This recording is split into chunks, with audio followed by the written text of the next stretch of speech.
แล้วครับวันนี้ก็จะมารีวิวถึงมือถือหนึ่งครับอันนี้จะไปชมกับที่มีชื่อว่า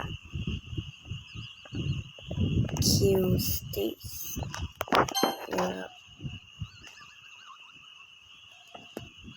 ไม่รู้อ่านถูกหรือเปล่าครับ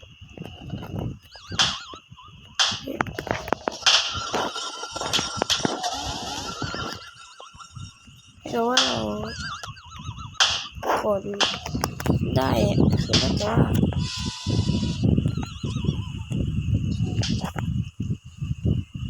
ถ้าเกิดว่าบอกกัน